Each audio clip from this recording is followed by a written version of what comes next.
Microservices versus monolith. Two ways to build applications. Modern software is built using two main architectures, monolith microservices. Each has its own strengths and trade-offs. Monolith architecture. Monolith is a single, unified application. All components, UI, logic, database are tightly connected and deployed together. Advantages: simple to build and deploy, easy to test in early stages, good for small applications. The limitation of monoliths: as the system grows, code becomes complex, scaling becomes difficult, small changes affect the entire system. Microservices architecture. Microservices break the application into small, independent services.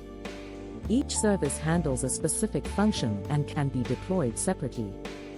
Advantages of microservices: independent deployment, better scalability, flexibility in technology choices, faster development for large teams. The challenge: microservices add complexity, service communication, data consistency, monitoring, and debugging. Tools like Kubernetes are often used to manage these distributed systems. Key difference: monolith single, tightly coupled system. Microservices multiple, loosely coupled services. When to use what? Monolith best for small or early stage projects. Microservices best for large, scalable systems. The reality: many companies start with monoliths and gradually move to microservices as they scale.